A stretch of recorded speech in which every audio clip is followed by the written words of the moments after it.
Yes, miss.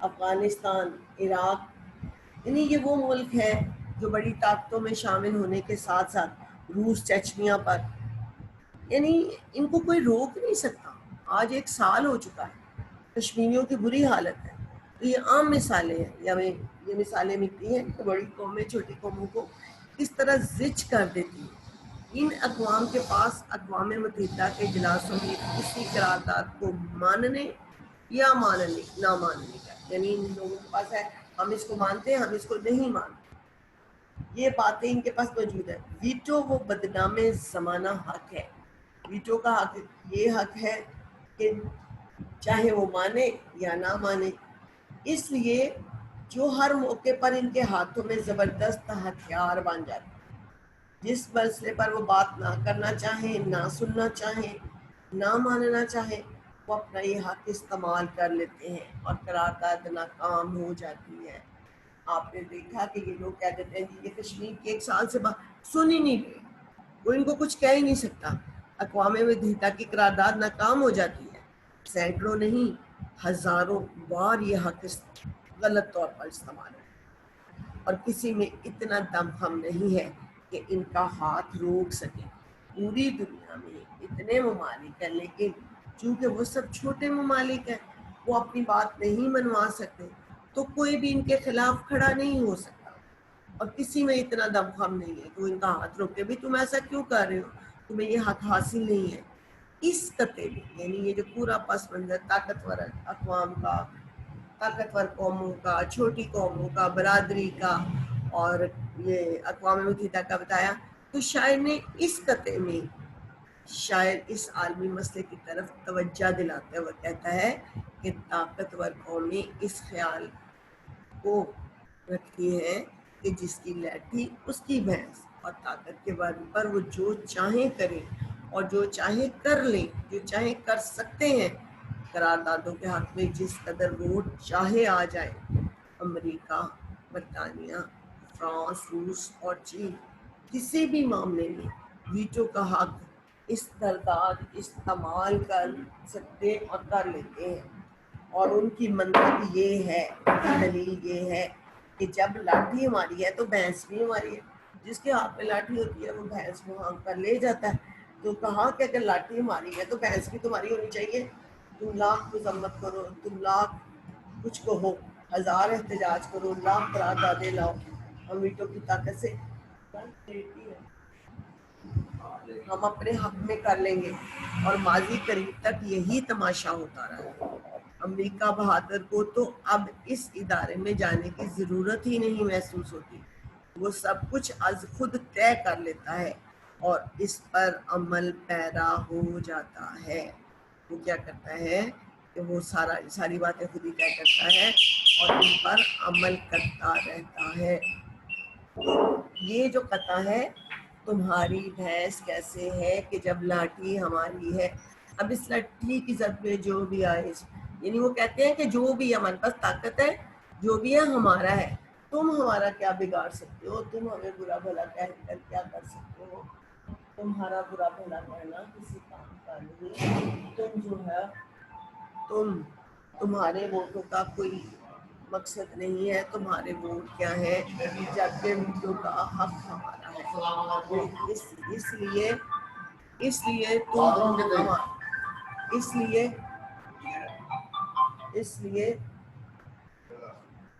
تم جو ہے ہمارا کچھ بھی نہیں بگاڑ سکتے ہو. اس لیے شاعر نے یہ بات کہی کہ وہ قومیں، وہ ترقیاں جو ہمیں بتا دیں کہ ہمیں کیا کرنا ہے، وہ ہمارا کچھ بھی نہیں بگاڑ سکتے. اس لیے شاعر نے اس قطعے میں اس بات کا ایک نقطہ نظر واضح کیا ہے. جی بیٹا، آپ کو سمجھ آ گیا؟ یہ دونوں پیراگراف سمجھ آئے ہیں؟ Yes, miss. کوئی بات اس میں پوچھنے والی ہے؟ کوئی سمجھنے والی ہو، کوئی پوچھنے والی ہو؟ بچوں اس کو کرتے بھی ہو میرے بچوں؟ اس کو کرتے بھی ہو؟ ریپیٹ کرتے ہو؟